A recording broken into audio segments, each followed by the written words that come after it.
You're live. We're alive. How are you? I'm good. How are you? Okay. We decided to do a live to celebrate 50,000 subscribers on YouTube. And then we tried to bring the cat out early on. She's napping. She was napping. She's mad. Yes. And she won't stay for long. Nope. But she might pop up. Mm-hmm. She'll probably try to use the bathroom now. Oh, okay. She's saying bye.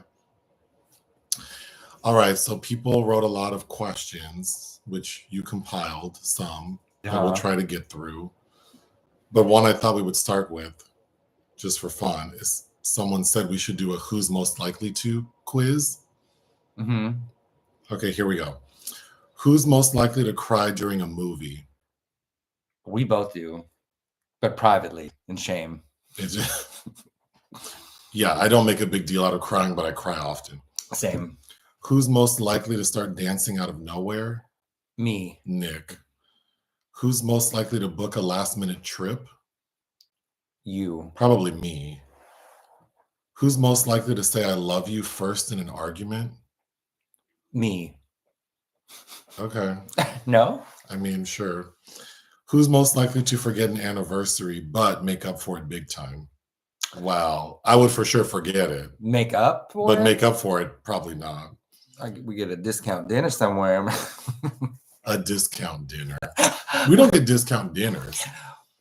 Not at a real restaurant. What real restaurant do you get a discount dinner? Well, you like happy hours and... I like happy hours and coupons, but coupons are for like fast food. Yes. Yeah. Okay. Yeah, fancy restaurant. But they have, usually spaghetti Sundays or reasons to go.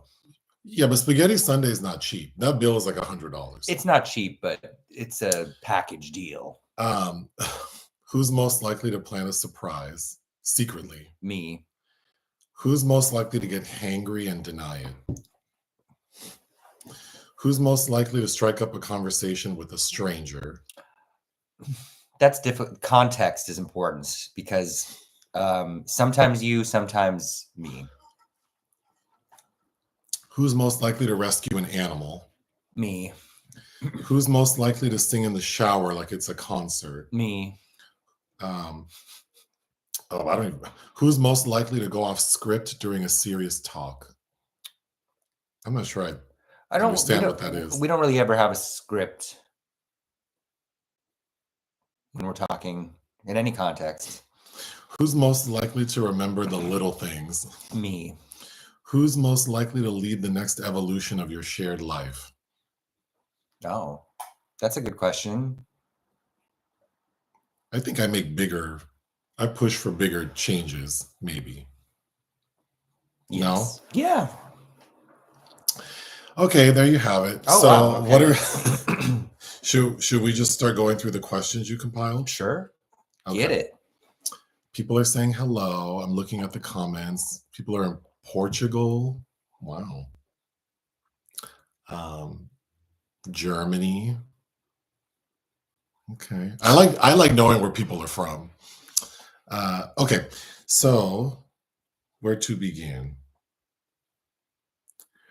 When did you know film studies would be part of your path? I don't think I ever knew that because I was an English major, and so writing was probably more the focus. And then we moved to Los Angeles, and there was an opportunity to write for a website, and this is a good city to have access to things to film here in New York, really. So yeah, it just kind of happened. Also, we're sitting in front of one of Nick's movie collections. The Criterion Collection. These are all Criterion films, and there are like 800 of them. Maybe more now. Maybe more. Mm-hmm. That's only part. Yes, I've loved film. That's another question that is in here somewhere about. Go ahead, answer it. Oh, no, well, because I was into literature before I was into films, but of course, you're an English major. Yes, but like as a kid, like I was probably more into reading and writing. But I think falling in love with Sigourney Weaver in 4th grade. But I came from a small town in northern Minnesota, so I probably didn't watch international features until I took a post-secondary class. But I think it was renting Requiem for a Dream when I was in 9th or 10th grade where the feeling I had after watching that the first time felt a little transcendent. And I think that started to divert my attention a bit. People are in Johannesburg, Tampa, Iowa, Missouri, Long Beach. Oh, The LBC, okay. Toronto, Biloxi, Mississippi. I'm very familiar with Gulfport. Biloxi Blues. Okay, next. What's something you admire about each other? I wrote your unwavering sense of self and your wry sense of humor. That means difficult and rude. Well, keep me on my toes. For you, I didn't prepare for these questions, so this is all off the top of my head. Probably smart and funny. Oh, like Smart and Final? You know, we live near Smart and Final, and in our last home, we live near Smart and Final, and we don't shop there at all. I remember walking into the one in West Hollywood and I guess not understanding. Yeah, I don't know that their marketing team does the best job. I don't know what I think Smart and Final will offer me. Like, is it supposed to be a more convenient version of the sort of like big box membership stores? Like, is it a more convenient version of Costco and Sam's Club? Yeah, I don't know. Yeah, like I don't think that they do a very good job, but I mean, they must be surviving because they're still around. Okay, if you could produce and direct your own movie, what genre would it be? Psychological horror. How about you? Yeah, probably yeah, like a psychological thriller, maybe. Mm-hmm. Dreamcast. Sigourney Weaver and Isabelle Huppert, and everybody else is negotiable. I don't have thoughts of who I'd want in my movie. I'd want the right person. They could be dueling for the right price. Yes, they could be dueling bordello madams, and somebody is decimating their stock. Did your love of movies come from a specific event? No, and I think that's the question I was referring to, but it was gradual. We were a movie-loving household growing up, and that was kind of the language with which I was able to probably communicate with my parents the best, was through talking about cinema. It is a cloud. We're in Los Angeles. It's a cloudy day. It was raining earlier when I went to get my coffee. It's been shite weather. You know, I grew up here, left to go to college, came back 13 years ago, and I still am confused about the weather. Like we're always saying, when does it get warm again? Right. Like, is this cold? Is this colder than normal? It's May. Shouldn't it be kind of warm? But I do the same thing every year about allergies. Every year I'm like, I think I need to go to the doctor. And then it's like, oh, I have allergies. Mm-hmm. It's allergy season. Mm-hmm. Well, it's always like, I have some unknown sickness. And then the doctor's like, you got allergies, girl. Oh, 2 people are from Nashville, Tennessee, Louisiana, Puerto Rico. I know there's some good food in Nashville. Uh-huh. Yeah. Puerto Rico too. That was there a year ago. I ate well. Can we get a new shirt design with me going? I think that's. If there are graphic designers who want to make designs, I'll put them in the shop. I thought that was on your list of things to do. It is. What does my chest tattoo say? Do not resuscitate, because I've lived long enough. What's a book adaptation that needs a redo? Zeroville. I took a while to think about this because you just spit that out. but when I thought of it, because it's a book by Steve Erickson. We had a movie night for A Place in the Sun, the George Stevens film based on Theodore Dreiser's An American Tragedy, not the first version of that to be made into a film. But I copied a chapter from that book that I loved so much about a conversation the characters are having about Steve Erickson's A Place in the Sun. And I made everybody that came to the movie night take a copy home. Was I there? Yes. Oh. It was when we lived in Loring Park. Oh. And so you probably didn't read the chapter or don't remember it.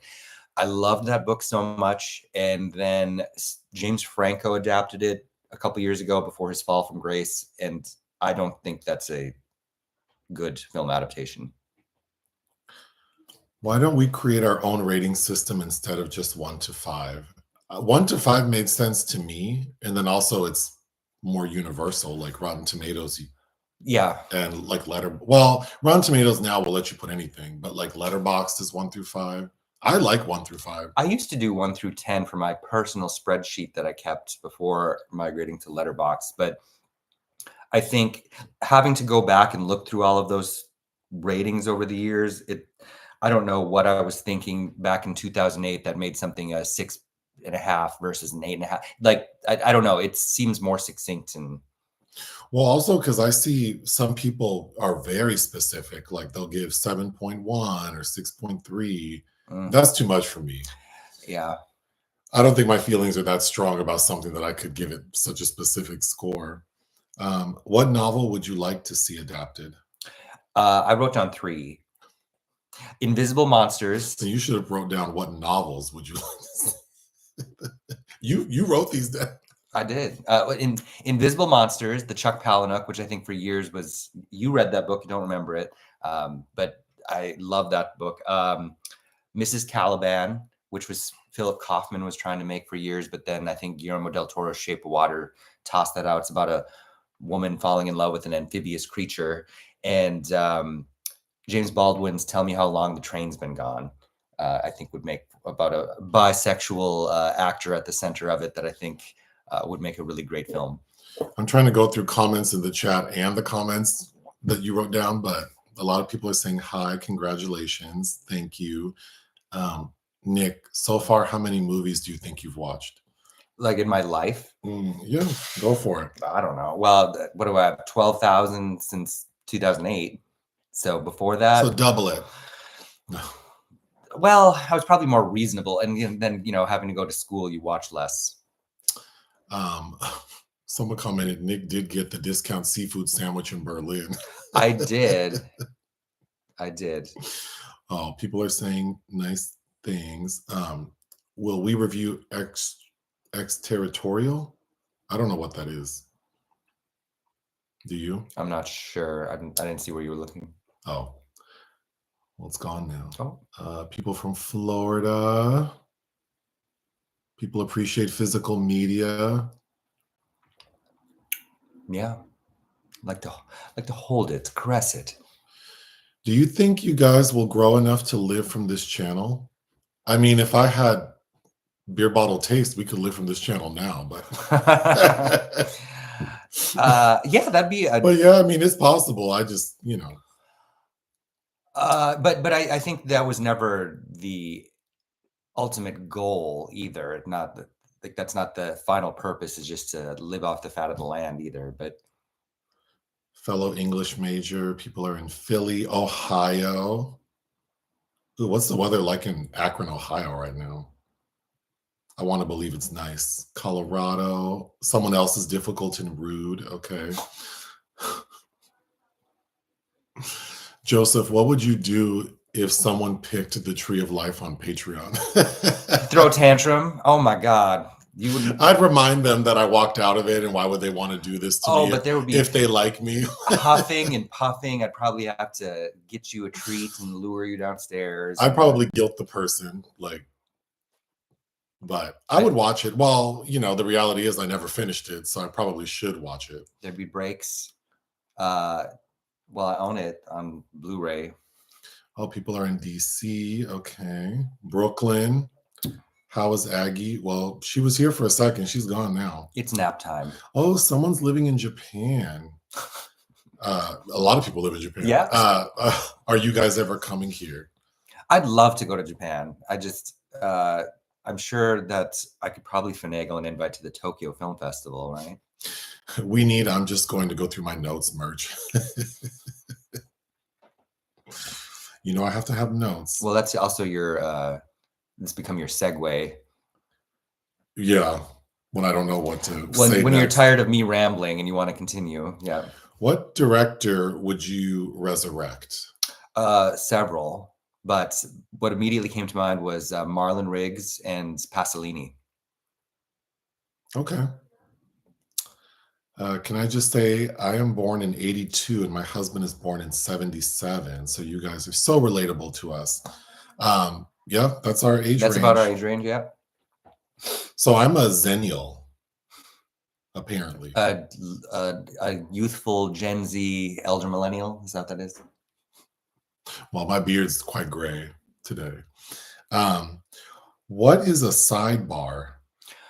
Oh, somebody's asking about film festivals. So if you're talking about Berlin, the big three, Berlin, Venice, Cannes, they all have, there was a competition festivals. They have the main competition. Those are the films that a jury is going to hand out a passel of awards to, including the Golden Bear, Lion, or Golden Palm.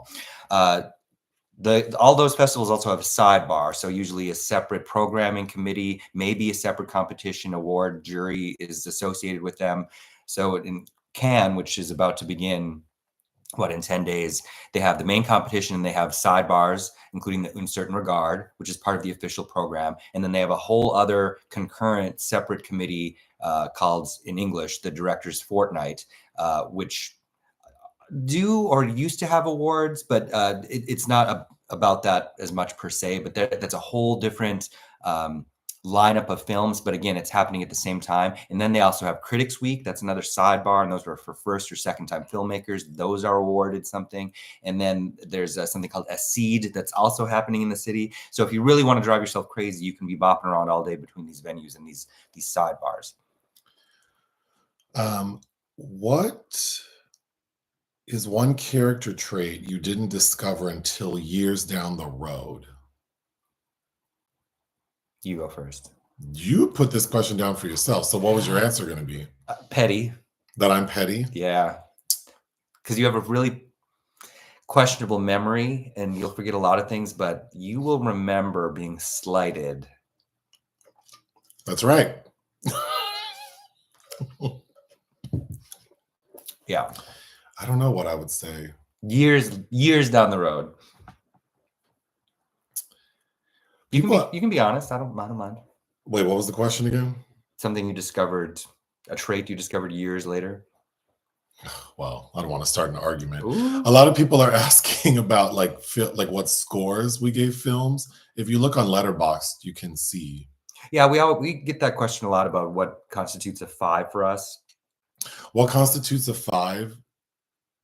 I mean, a masterpiece, like, because I've given technical 5s, like it's just hard to, like, there's nothing wrong with this movie. Mm-hmm. And then emotional 5s, mm-hmm. which, like, because I think my top 4 films, like on Letterboxd, those, the ones that are your favorites, I don't know that I even.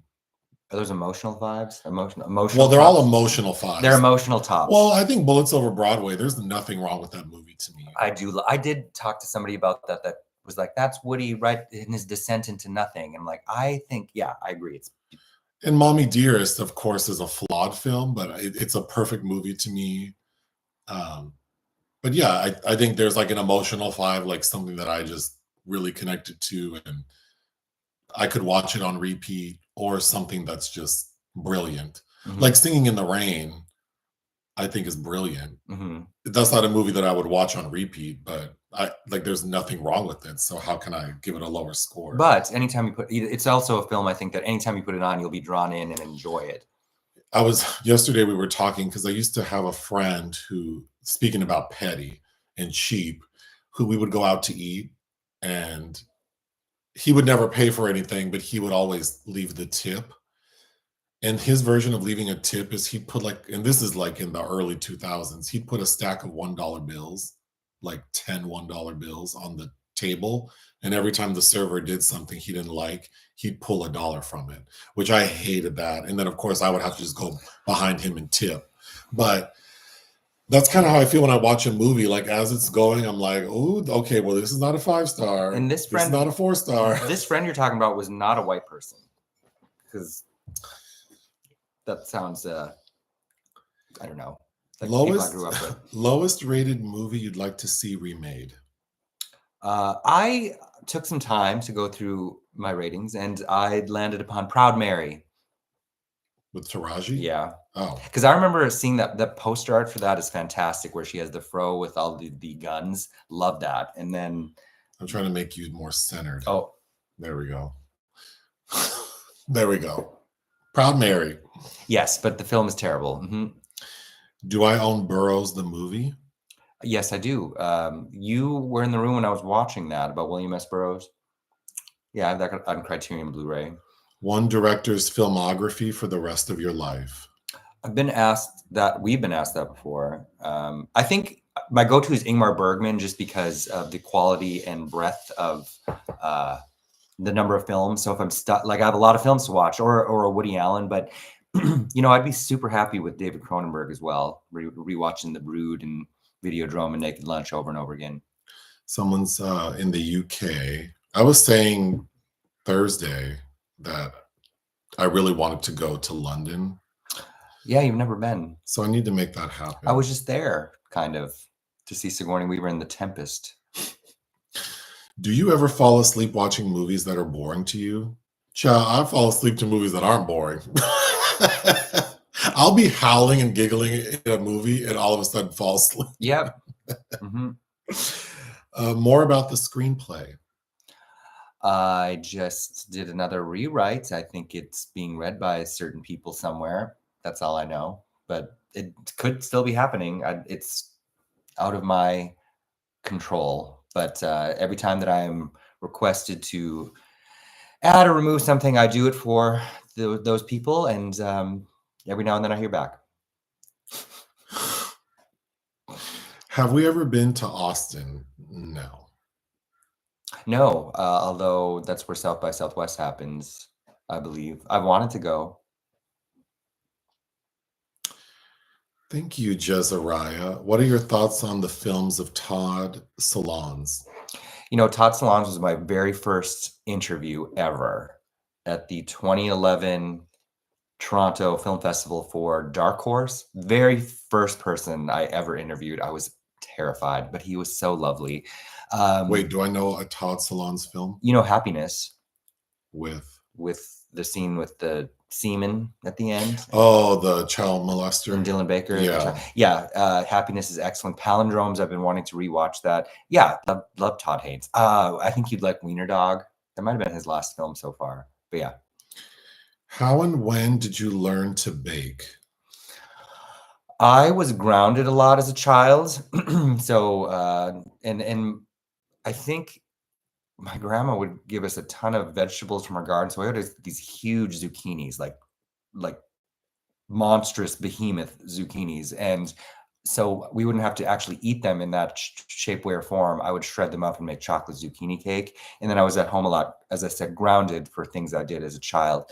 I just started baking a lot of cakes, and then the question about resurrecting director, someone also asked, and also actor, and I had written down Diana Sands and Marilyn Monroe.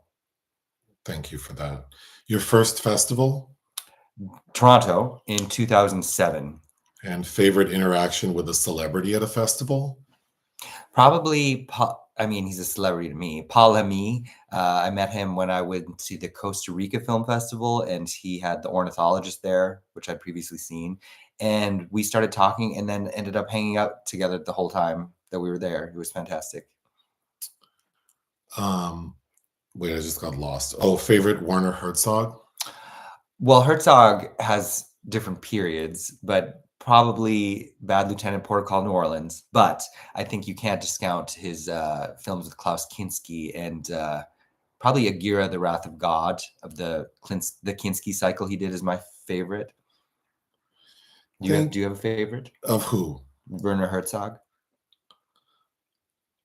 Well, Bad Lieutenant, Port of Call, right? Isn't that the one? My son would have. He's making a film again, finally, of narrative feature, because he poops out those documentaries like there's no tomorrow, with the Mara sisters, called Bucking Fastards.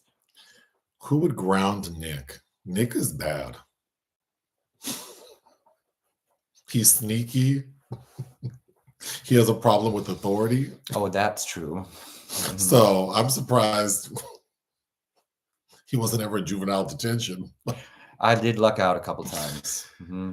Thank you, Alvaro. So apparently in 2024 combined, we watched almost 1,400 films. What's a film that for you captures life when you guys met versus a film that captures life now? When we first met? The joke answer to what captures life now would be like, who's afraid of Virginia Woolf? But thankfully, neither of us are heavy drinkers. No. Yeah, that's a good question, but I'd have to think on that. Yeah, what film would capture life? That's interesting. I'd have to think about that. Mm-hmm. Thank you, Key Mystery, KI Mystery, KL Mystery. Jimmy Mystery. Do I think Brian De Palma's Dress to Kill would be remade today? I don't know. That would people would come for that. That is just, and you know what that film does is not exactly beneficial to the community, but I do love that film. What are wait, I just had it. Oh, all-time and current top 3 actors. Oh, well, my all-time favorites, 2 of them are still alive, which are Sigourney Weaver and Isabelle Huppert. But you know, that third spot could be a revolving door of Barbara Stanwyck, Anna Magnani, Joan Crawford, Betty Davis. Well, I think Joan's more fun as a person than an actor, but Betty Davis, like those are all people. Catherine Deneuve, and Marlene Dietrich. I think I'd collect all their films still, technically. And do you have an answer to that for yourself? No. Well, is there someone who in a movie I'll watch? Well, I mean, of course, I have to watch all Sigourney Weaver and Isabel stuff. Yeah, but that's like. But favorite, like proxy. someone who I know is going to give me what I need. Cate Blanchett. Yeah, she's pretty. I mean, yeah, she's someone I would trust. There are so many. I'd watch a movie like with Alfred Woodard in it, Yeah. for sure. There's so many people we watch a movie just because they're in it. Yeah, there are a lot of people who, if I know the movie's bullshit, but they're in it, I would watch it for them. Mm-hmm. So that list is pretty long, I guess. Yeah, same. Your favorite Spielberg? That's hard, but probably Raiders of the Lost Ark, with closely behind it Jurassic Park. Your favorite Isabel movie and why? Isabelle Huppert. The Piano Teacher, because I still remember renting that and being blown away at the end, and there's just nothing like it. Even in her career of like tragic, fragile, broken women that are also usually predatory and villainous, that just takes the cake for me. I mean, it's funny and weird and devastating. How did you learn to accept your voices?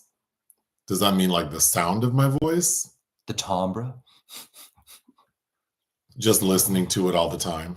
I think it took kind of exposure therapy. Well, because, in the early 2000s, I sound gay, and you get a lot of shit for that. Still, I think, I'm sure, in many places. And yeah, it took some time to be okay with how I sound. I'm assuming the same for you. Yeah.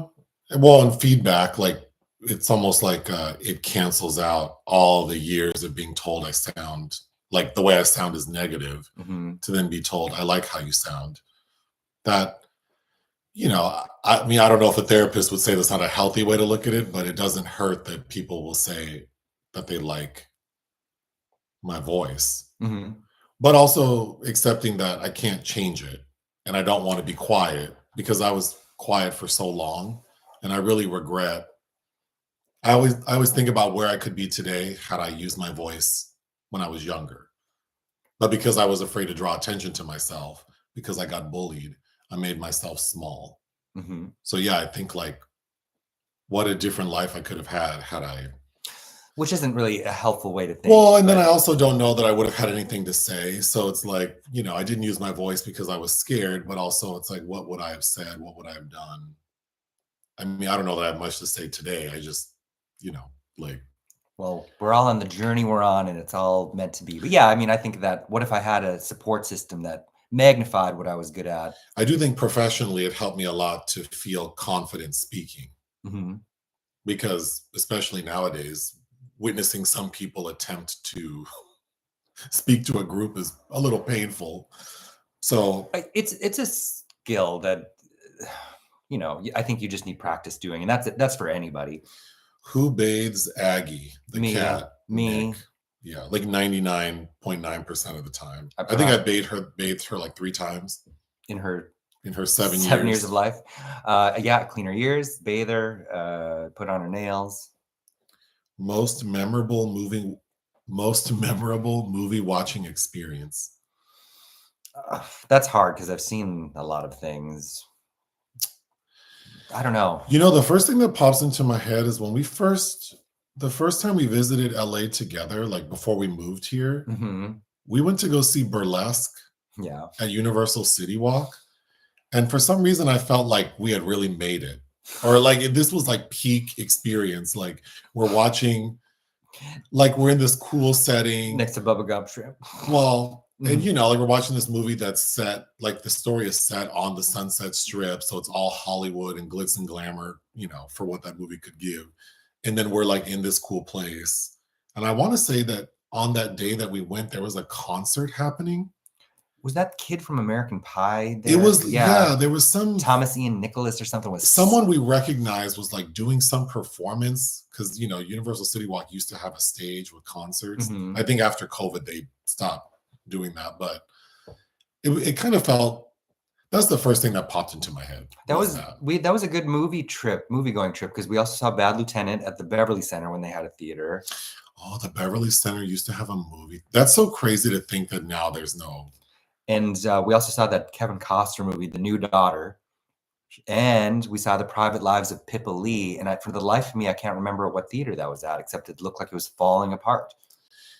Yeah, because we tried to think, where did we drive to see that? To see that movie. I cannot think. Okay.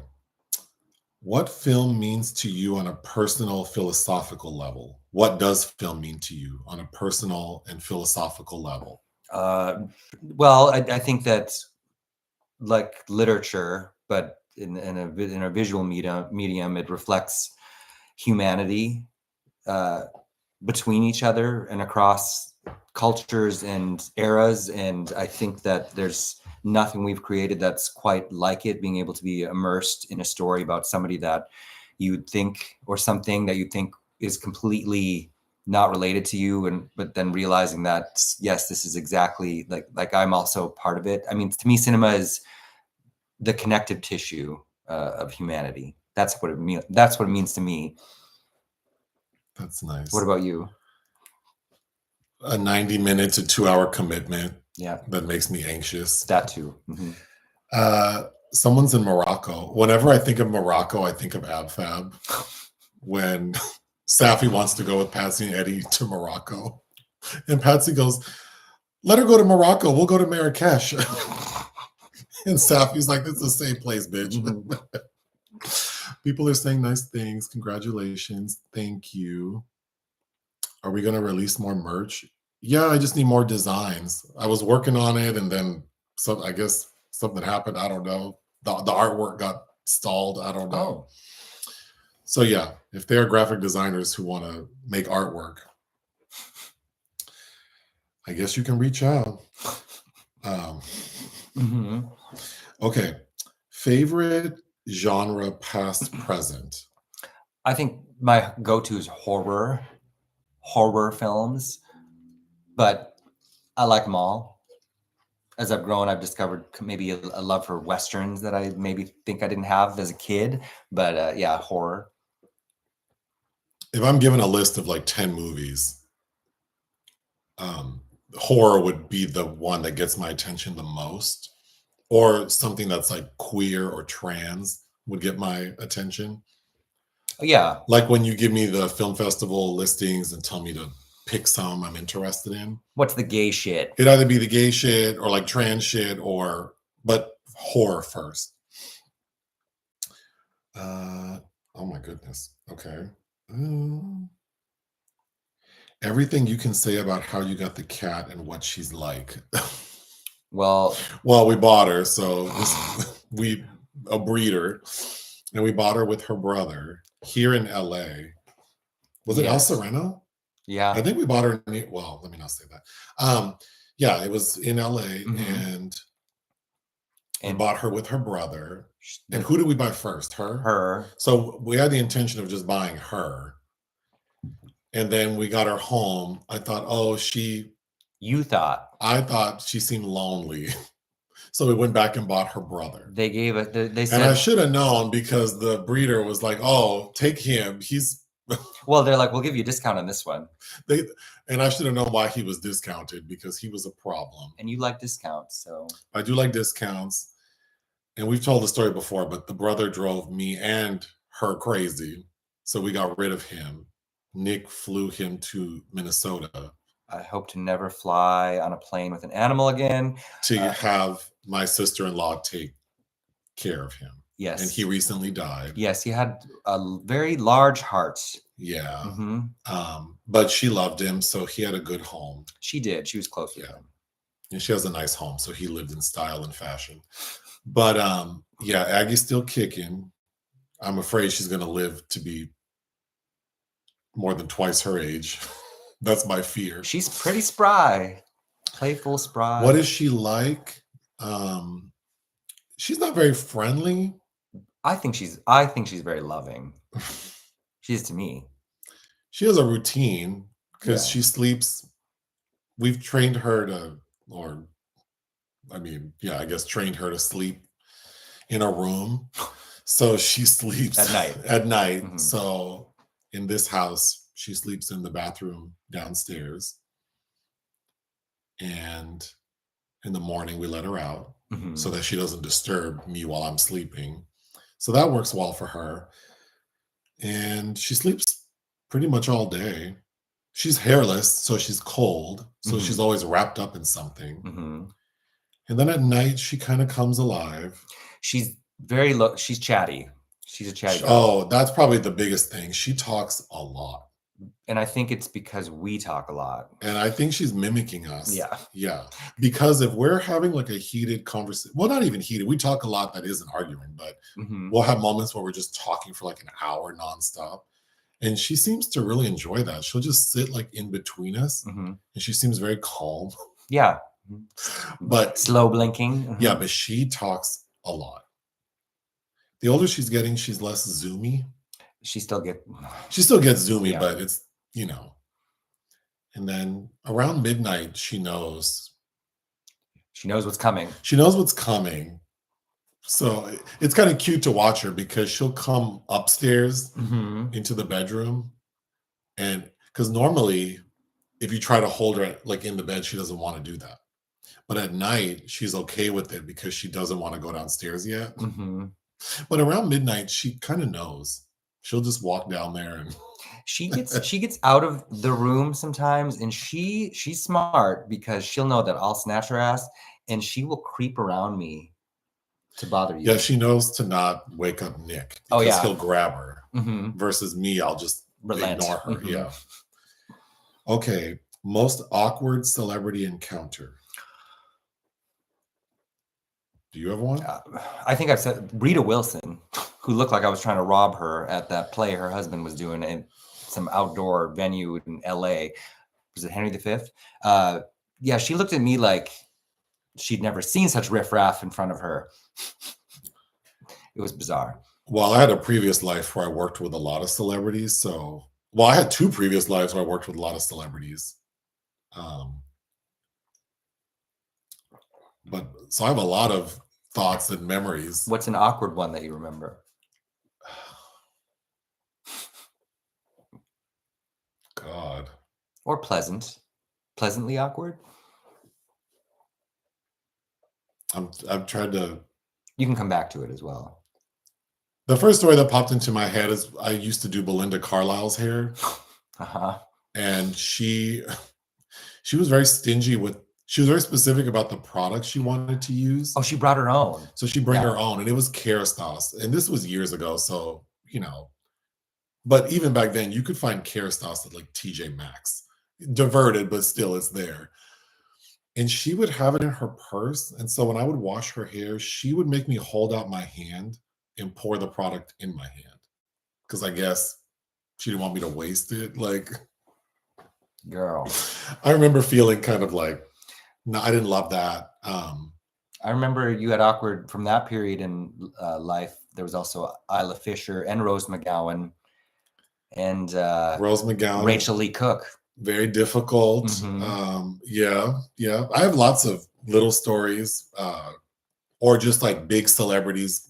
I used to work in VIP services at a casino, and like big celebrities came in and having to take care of them and just being scared. Like I had to help Prince, Whitney Houston, Mariah Carey, Stevie Nicks, Sting, and it's like all this pressure of like you can't. Michael Jackson, Mary J. Blige. I had to go get fried chicken for her, and it wasn't what apparently she wanted. And well, I just felt so crazy. Like I'm like 22, and all of it was crazy because the casino has limos, obviously, that we can use to do stuff. But then if it was stuff that was just like myself, like not having to take the guest, then we had cars we could drive, and we had an Escalade and a Rolls Royce. And I remember one time having to drive the Rolls Royce to Kmart. God. Because Gladys Knight didn't want the towels that we had for her. So you went and bought her Kmart towels? She wanted these specific black towels from Kmart. Okay. So that's not awkward per se, but it's just like crazy. I mean, I have so many stories of just doing, like I got paid that day to drive a Rolls Royce to Kmart to go buy black towels for Gladys Knight, or taking a private jet to Burbank because some high roller wants a very specific brand of tea leaves for their tea. That was what I did that day. But then getting tipped like an insane amount of money. Oh, yeah. To do stuff that was illegal, legal, whatever. So actually those moments are probably the most awkward that I probably can't even talk about, but. Well, you should write them down.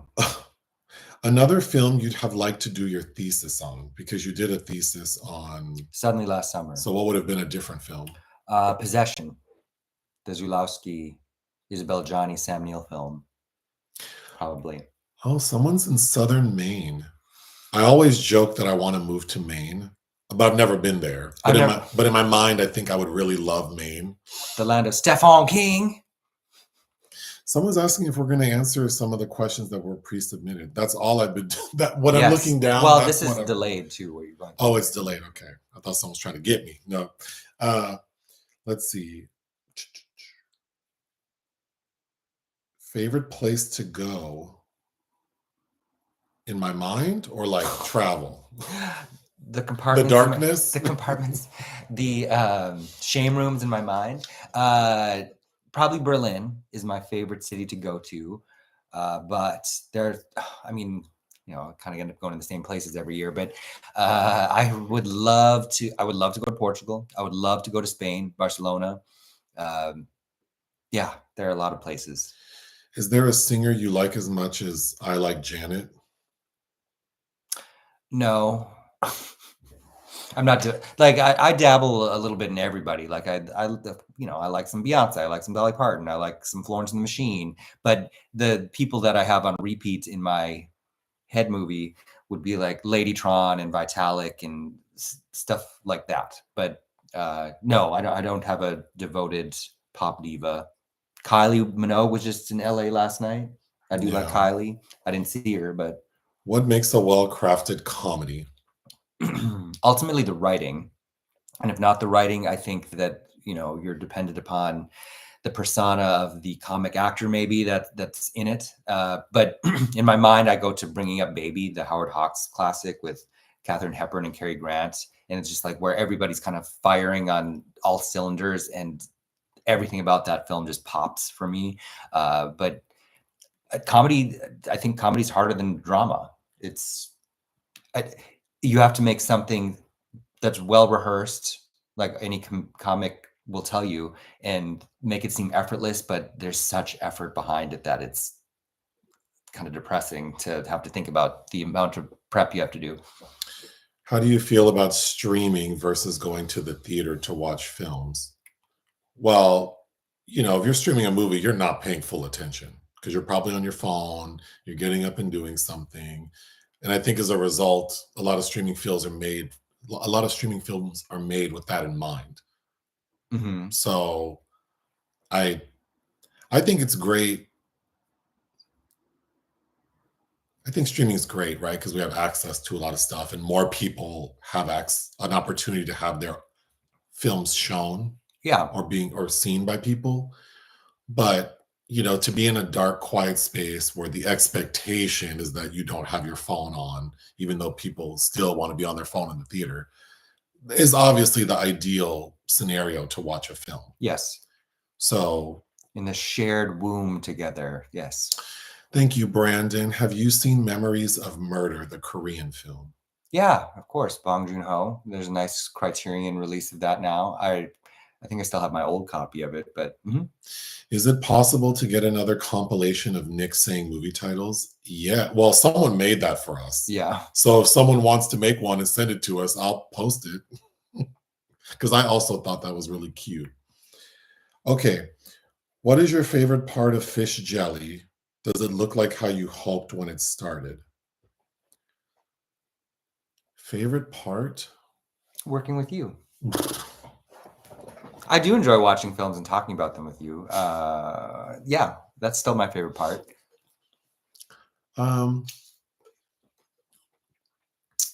Does it look like how you hoped? I don't know. I don't remember what I thought. I thought it was going to be like a hobby. Yeah. It didn't occur to me that it would make money, I think. Yeah, we didn't do it to make money. Yeah, so that wasn't my intention. So I think the fact that it's gotten bigger than... It's a lovely surprise. It's a nice surprise. Mm-hmm. It's a lot of work. I don't think it'd be this much. I don't know that I thought it'd be this much work. I thought it would be sort of like a cute passive thing to do. But here we are. What would your drag name be?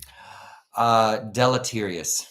Deleterious. Mm-hmm. The first thing that always comes to my mind is Robin Banks, which is a good one. Although it was used on Drag Race when Sharon Needles did somebody's makeup, I believe, right? I think it was a variation of that, but yes. Okay, but still. Favorite era of film? According to my Letterboxd, it's the 70s, I think. That is a fantastic... Well, according to Letterboxd, my highest rated era is the 70s. If you asked me to choose one, I'd probably say the 80s. I think that culturally, I've been conditioned to think that the 70s are the greatest. And I do think that was a very special period for American cinema that we'll never return to, with studios funding tour-driven narratives, and taking chances on a lot of things. My Letterboxd, I think it's the 20s, 30s, and 60s. But again, like the films that I've watched from that era are like, I've watched a lot less films from the 20s and 30s, and you watch the things that you're told are classics and are probably higher rated. So I think that shit's skewed. But I also really like the 80s. As I'm getting older, I really am nostalgic for stuff from the 90s as well. Like, how many times where I'm like, let's watch a sleazy thriller from the 90s, because nothing hits like that anymore. Like, I could put The Hand That Rocks the Cradle on right now. Go ahead.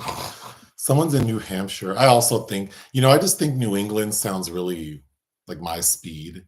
Like New Haven, Connecticut. Yeah, like in the fall there's something about the fall and the leaves that makes me feel like it's time to get some stuff done. Sure. But you also sound like Diane Wiest and Gene Hackman in The Birdcage. What's wrong with that? Nothing.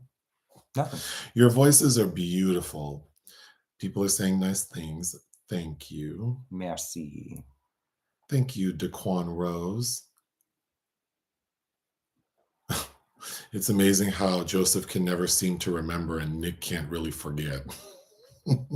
Yes, it drove my mother crazy. Like, can you forget that happened? Can you forget? Ooh, someone is in Guatemala City.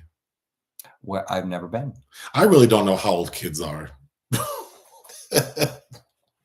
No, you don't. I really don't. Not that I know much better. And then someone asked least favorite and favorite actors under 25. I don't know who is. I don't know how old. I thought that was a fun question Oh, well, go ahead. because the people I go to right away are over 25 already, like Florence Pugh and Jacob Elordi, who are, I feel like, people I gravitate towards. They're over 25 now. Speaking of which, we both loved the Black Mirror episode with Issa Rae and Emma Corrin. She's young. She's only 28. And I thought she gave such a exceptional performance in this. So you don't have an answer to this I question. do. I wrote that I like Finn Wolfhard. Oh, okay. And Hunter Schafer. And the ones that I don't like, if we're going to go there, if we're going to drag them, Millie Bobby Brown and Rachel Zegler. How old is Rachel Zegler? Like 23 or something. Really? Oh, I thought that lady was like in her 30s. Oh, wow. No.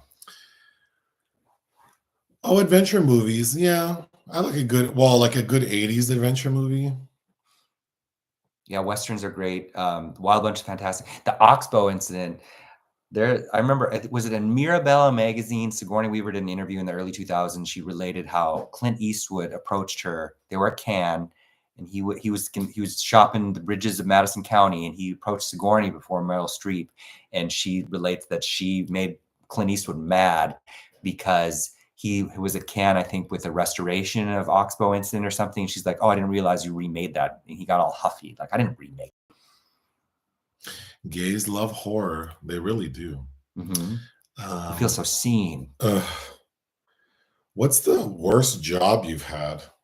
Well, anything working where you have to serve another human and they think they're better than you. So that could be any number of things for people everywhere. But when I had to be a cashier or a customer service manager at Walmart and Sam's Club when I was in college, those people are wretched. And I will never forget their faces, their names, or the shit they said to me. I worked at a restaurant at the Grove, and I hated that. Yes, you were miserable. There was a lot happening that was just not cute. So again, I just don't know why it is that, and I feel like because of my experience of doing that, that's why I am so forgiving when I am at a restaurant or a checkout line. It's like, you know, these jobs aren't fulfilling, and you have to be empathetic that with the people that are in this place right now, and they have to do this thing for me because I want it to be there getting this service, or I don't know. I feel very empathetic towards anybody working in any kind of service related industry. So I think someone doesn't know what the zoomies are. I think sometimes cats get, like, there's a time of day for them where they just get like a little kid, like hyped up, and they start running around and or multiple Zoom meetings.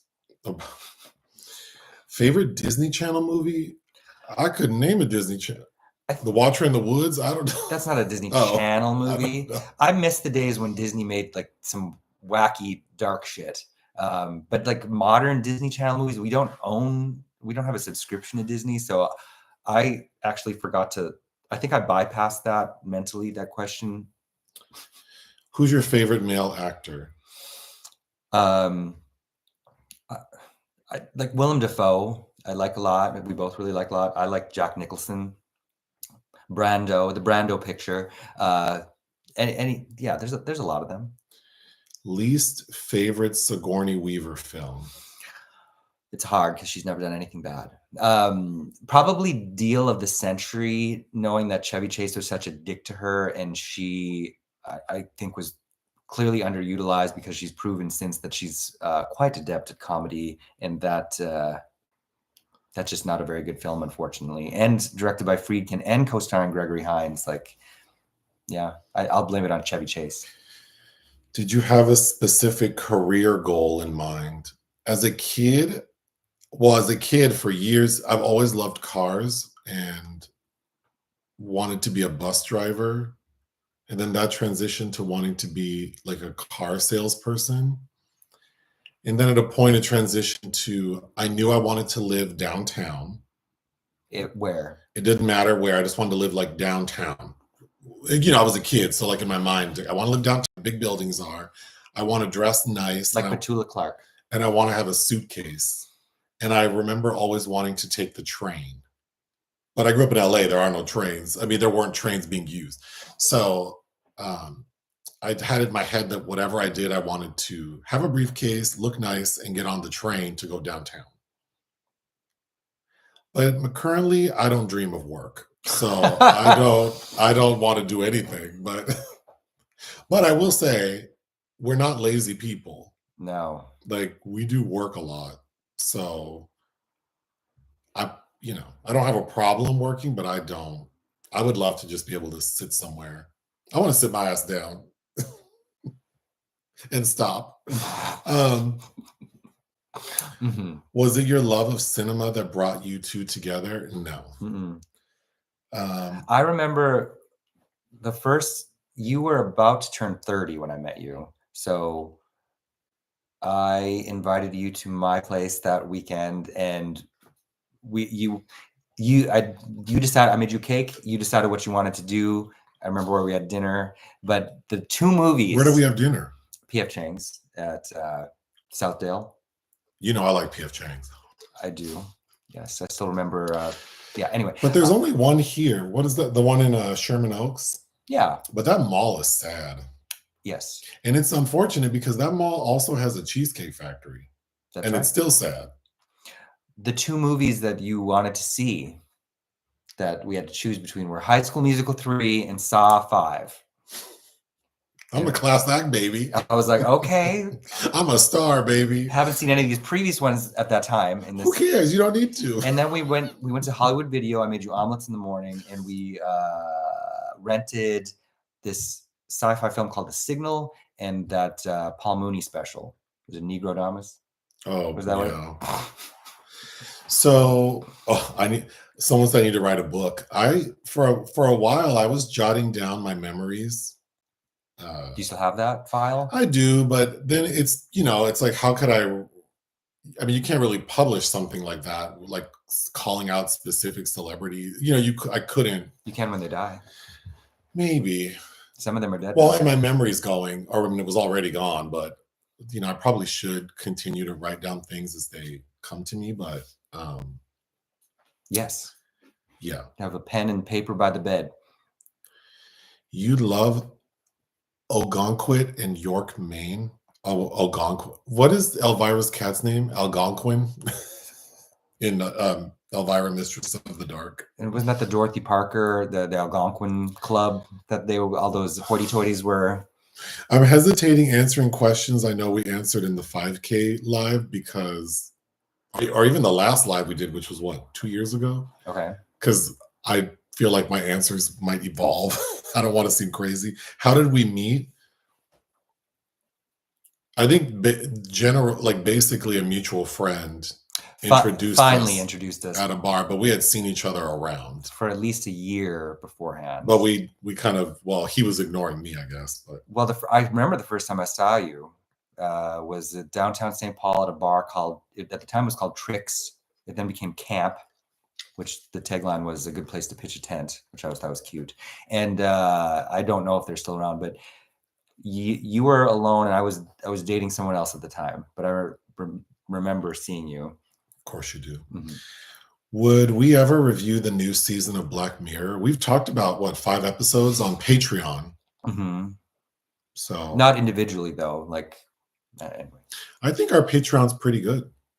Yeah, we contribute a lot to it, so I think it's $5 well spent. But per month, $5 a month for people to access our nonsense on Patreon. Well, I don't know the way these tariffs are going. I mean, I understand people not wanting to spend money on anything. What happened to the American dream?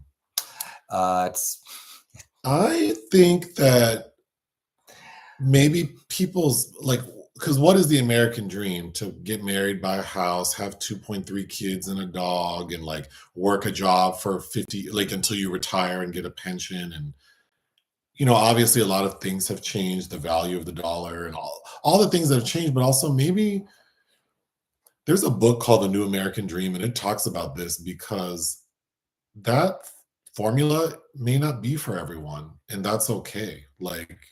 It's okay to not want to be married. It's okay not to want to have kids. Owning a home can be a trap. Especially depending on where. And depending on what you want your career to be, being more mobile could benefit you greatly. Mm-hmm. Like think about wanting to be a theater performer and going on tours and traveling to different places to work for certain theater groups. I don't know, something like that. Imagine if you instead had said, well, I bought this condo in Des Moines, and so I have to, make my mortgage, and so I can't ever do the things that appeal to me. I think at the end of the day, wouldn't you feel better if you sort of took that chance and did the things that appeal to you? And even though you didn't end up with a condo in Des Moines that's paid off, you did something you really enjoyed. So when I think about the American dream, I think it's like that dream is not for everyone, and that's okay. Mm-hmm. And I often think when you get to that, end of life, or at the point where you maybe realize you can't really work anymore and it's time to sit down, are you going to feel good about the choices you made? And so if I don't know, I don't think the American dream is for everyone. And honestly, saying it out loud, it doesn't sound great to me. So No. Well, so maybe that's what happened is people realize. I'll refer you to Langston Hughes. Or what's that line from Dionne Warwick in Got to Be Real? My favorite cereal is life and I live it. Oh God. Favorite spicy snack food. I like chicharrones. Yeah.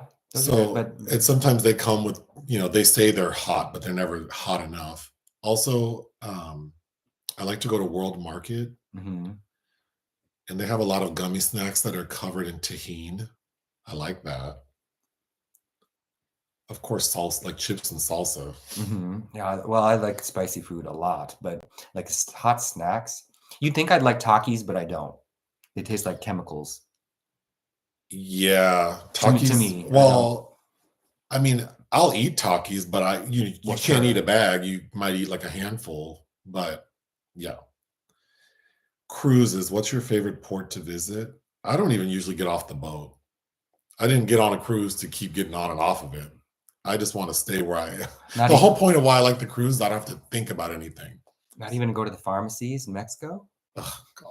You know how many people I've seen get hemmed up at the border crossing because they bought like 10 bottles of whatever? Uh-huh. No, I'm not interested in getting anything from the pharmacy. What to look out for when deciding on a cruise?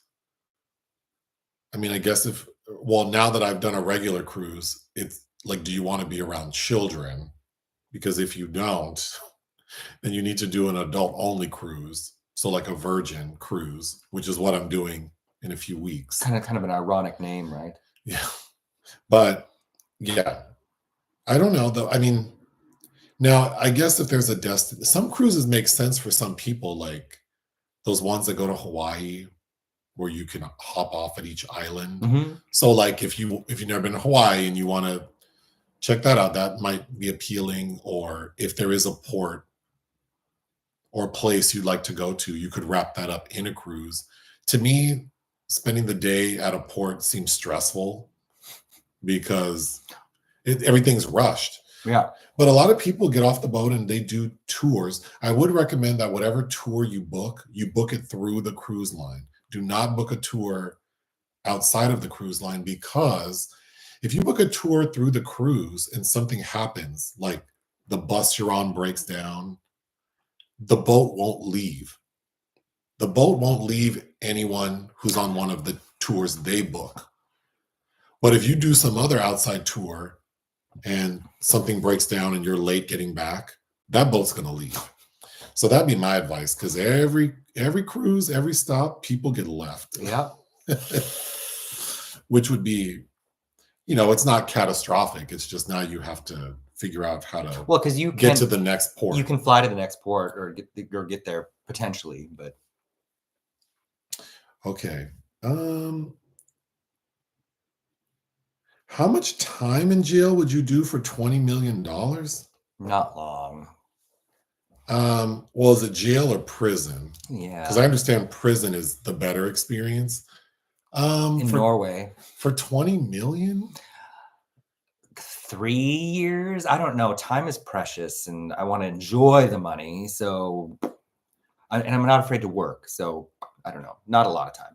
Maybe like 5 would be the most. Enough to feel like a sabbatical where I also can learn a new trade and read in prison. Well, that's what I was thinking. It'd be a nice respite. Mhm. I could read, exercise, think about what I'm going to do when I get my 20 million, like where I want to move. Could crank out some screenplays in there. I mean, I wouldn't mind the break. But I need to understand what the conditions are like. Like, I don't want to be in Guantanamo or like, well, that's don't send me to some gulag. But if it's like wherever they send Martha Stewart, yeah, I could do 5 years and just practice my backgammon and my craft. do yoga and read. Yeah, Mhm. that sounds actually quite nice. Mhm.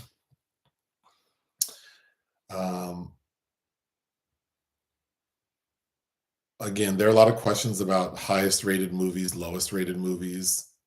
Those are all on Letterboxd. Yes. Okay. Will you ever get around to Game of Thrones? Yes, maybe I will. I don't know about you. I'd have to be paid to do it. So I don't know. You be careful what you wish for. Yeah, I'd have to be paid. God. But on my own accord, no, I'm probably not going to watch Game of Thrones. We watched the first 3 episodes, to be fair. And I watched the final episode. I didn't. And I got the gist of it. Because that was good enough for me. I can't stand that. That's like reading the last page of a book. I will not do that. I need a bio break. Is there something you can talk about for 2 minutes? Where are you here? Oh, that's an interesting question. What? Well, what was the turning point of being honest about Tyler Perry's films rating-wise? Oh, well, go ahead. You better run. I think we always were honest about Tyler Perry's ratings. I don't think we've really given a high rating to anything. I think that the turning point was realizing finally that he's never going to get any better. But yeah, I think that we're pretty honest since the get-go of everything we've reviewed of his. I think we were nicer to A Jazzman's Blues and the 6888. But as you know, we have a whole category devoted to highlighting other Black filmmakers that are currently alive making films that probably deserve more attention. Well, not probably, definitely deserve more attention than Tyler Perry. But I don't think there was a turning point. I think we were always hoping to, when you see any film that you have low expectations for, you want to be surprised pleasantly, and it's been well over a decade since Tyler Perry's done that. Maybe, although I do recall liking the first Boo, I was pleasantly surprised that I laughed a bit at that, but I think it's been since For Colored Girls. Anyway, there was no turning point. How was that for you? I just rambled. Oh. Okay. Favorite movie theater chains / popcorn. So I like Alamo Drafthouse. I do, but I always spend a lot of money and eat shit I shouldn't. Well, we generally don't pay to go see movies, so they're usually at an AMC. Like the screenings are, if they're not in like a private screening room, they're at AMC. I'm fine with AMC. So I'm most familiar with the AMCs in LA. I am tired. Burbank, Century City, yes, and Universal City. I am tired of seeing Nicole Kidman, and when we pay to see a film and have to see the 20 to 30 minutes of previews and shit, I'm tired of that. And then popcorn. I don't actually love popcorn. A lot of the press screenings, they give popcorn and a soda. Mm-hmm. And so you are a very big fan of what is it? The sugar-free Fanta fruit punch. Yeah, give me the chemies, all the chemies. Although AMC has really stepped it up with some of the food that you can get if you're starving. Stepped it up as in the options. Although I want to call her a B word, but this lady at the Burbank AMC, what did you want? Mike and Ike's? Oh my God. This lady I really wanted hot tamales. Oh yeah. And so I sent you out to get them. And because there was a big ad for them, There like was. like an AMC ad for we have hot tamales.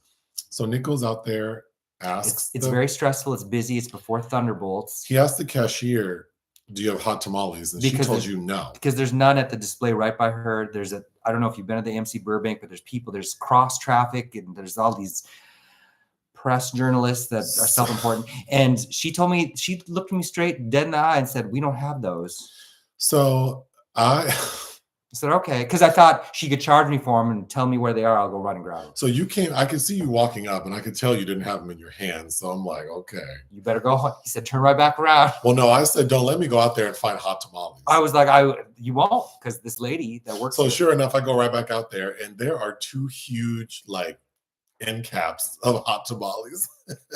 But it's not your fault. It's just like, this sounds so petty. Because it is. Thank you, Dasha Barnes. Have you seen Crimes of Passion or Making Love, about a man realizing his attraction to other men? Crimes of Passion is fantastic. Ken Russell, Kathleen Turner playing, I believe her hooker name is China Blue. By day she designs clothes. By night she stalks the streets and is harassed by a street preacher played by Anthony Perkins, who has a vibrating metal dildo he's trying to kill her with. Fantastic film. Making Love, you and I watched that when we lived in Minneapolis with Michael Onkeen and one of my first crushes, Harry Hamlin. And is it Kate Jackson?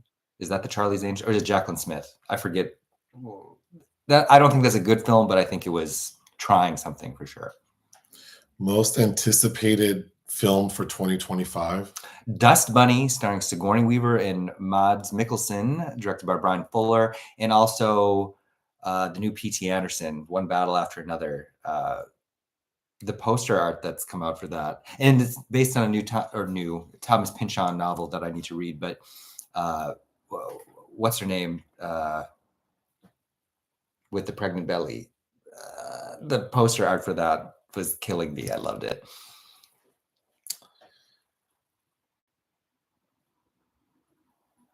Do you have an anticipated film? Oh no, not Avatar 3. The Fire and the 3.5 hour the movie? Fire and Family Friends. What's the new one called? Fire and Ash. Because Sigourney's in that. So yes, Tiana Taylor. Sorry. Least favorite Janet Jackson album or song? The album I listened to well, not counting the first two. God. Well, because I mean, no one listened to those. Least favorite. That's a hard question. Okay, this is controversial, but I'm just going off of like of all of her albums minus the first two, the one I would probably choose last is The Velvet Rope. I knew you were going to say that. Yeah. I disagree, but I think it's a great piece of work. It just that came out at a weird time in my life, and I think I just associate things with it. And sure. And then least favorite song, like that was a single. I don't hate any of them. I mean, you're gonna say it's Just a Little While, which is my second favorite Janet Jackson song, and I love. I don't hate that song. The video is fabulous. She looks fabulous. The song is cute. It just the vibe was not. Well, that it came out. That was the first single after the Super Bowl incident, right? So it was not, again, probably not a good time, good memories. But we're talking like songs that were released. I mean, she has B-sides that I just don't ever listen to. But yeah. But again, The Velvet Rope is an impressive piece of work. It just, if you're asking me to arrange her albums in order, that one would not be like top 5. Favorite Janet breakdowns or videos? Well, I mean,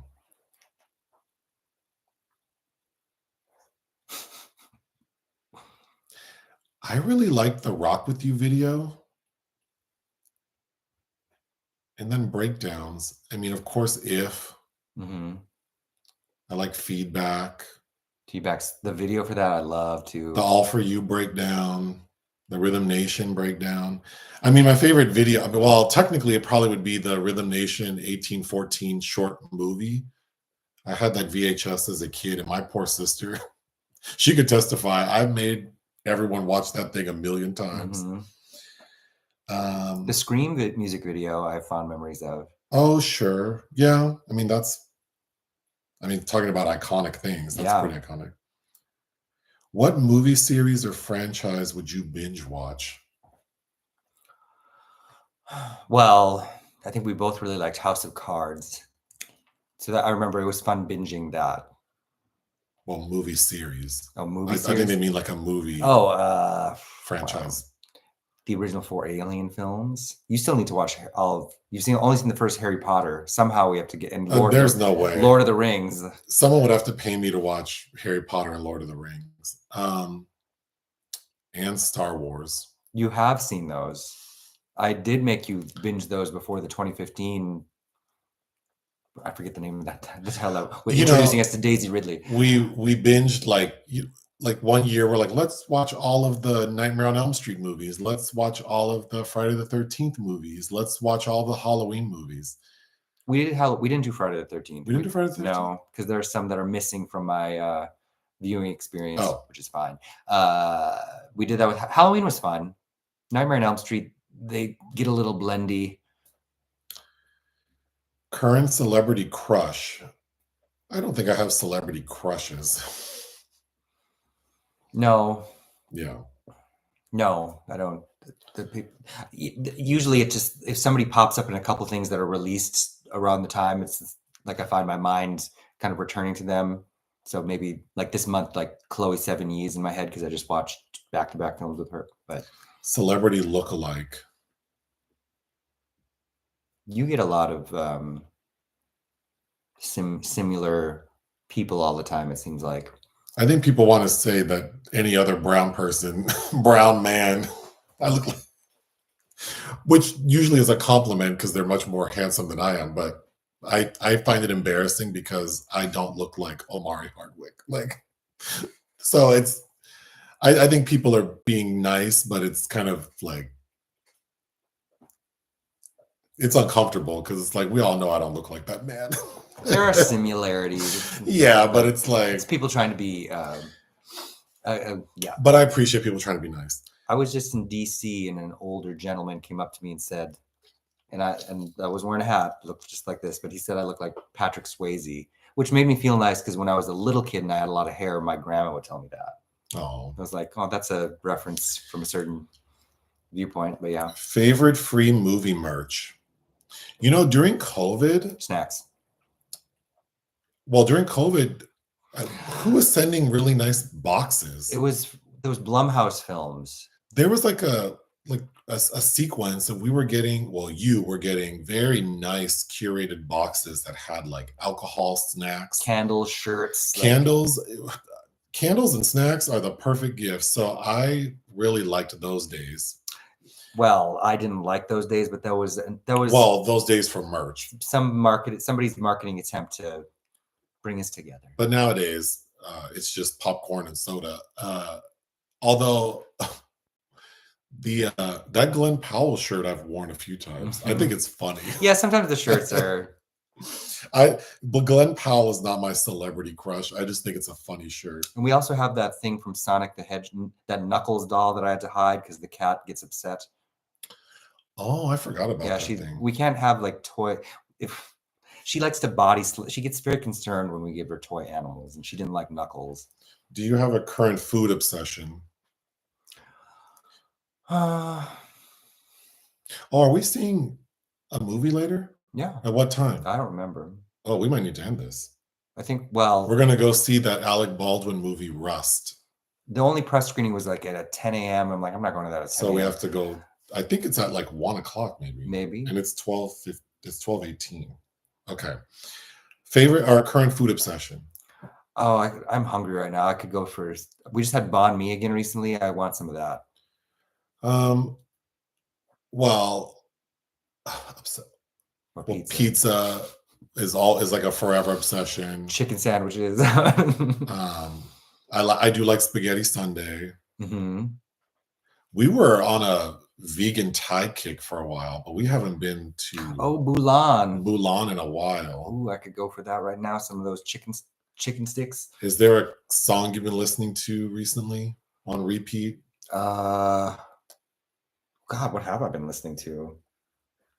This Hung Up remix that I really like.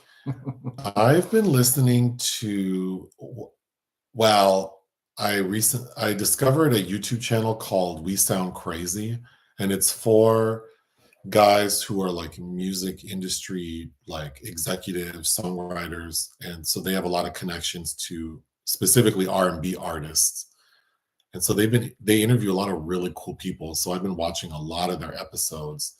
They recently interviewed SWV, so I was listening to their most recent album, the 2016 album Still, and it's really good. I mean, it didn't do anything like Yeah.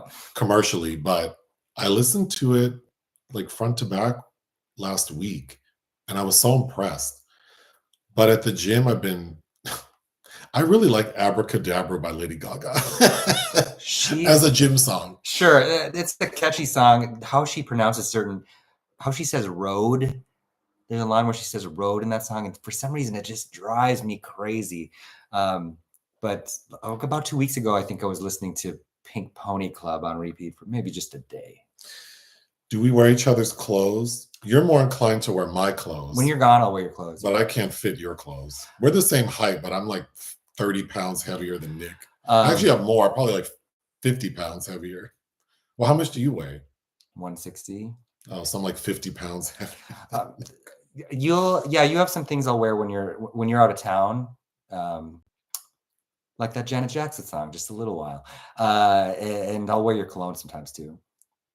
When you're gone. Not for me, apparently, for these men out here. No, anyway, God. Well, why wouldn't you want to smell nice for me? Because it's your cologne. I'm not going to wear it while you're here. I don't think that makes sense, but okay. Well, I don't have my own. Press 1 in the comments if you think that's nonsense. Anyway. Well, it reminds me, it's like you're nearby when you're not. Oh, that's why? That's a sweet answer. If you could throw away something of Nick's, what would it be? It's sure it'd be everything. Probably everything. He wants to live in an insane asylum with white walls. Yes. Okay. Where did you find your Diana Ross t-shirt? Redbubble. Like I'll go look up people I want on shirts that I like, and I found that print and loved it, and I wear that shirt quite a bit out actually. Cologne fragrances I like. Well, Le Labo Santal 33 is a standard, and Baccarat Rouge. We have some Le Labo laundry detergent and candles, of course. Yeah. But that shit is not cheap. So no, the candles and the laundry detergent. Well, the laundry detergent actually isn't as expensive as you would think. It's also not as fragrant as you'd want. But yeah, I like Le Labo Santal 33 for daytime and Baccarat Rouge for nighttime. For something less expensive, I like Victor and Rolf Spice Bomb, Chanel Blue. Also, just for like nostalgia, I like Swiss Army has a fragrance, like a signature scent. That's probably only appropriate for the gym, maybe. It's very clean and it's not well rated, but I really like how it smells. Nostalgia cologne. I haven't bought cologne. The Cool Water, I remember loving, and for some reason, for a decade, I had an endless supply of Youp. No. Also, Tom Ford's Ombre Leather and Bitter Peach. Oh yeah, I like those. Yeah. Okay, we need to go to see a movie, I think. A movie that ended someone's life. So thank you to everyone for watching. Thank you for subscribing. Yes, thank you. Yes. Do you want to leave us with a final word? Power to the people. Okay. Thank you. Ta-ta.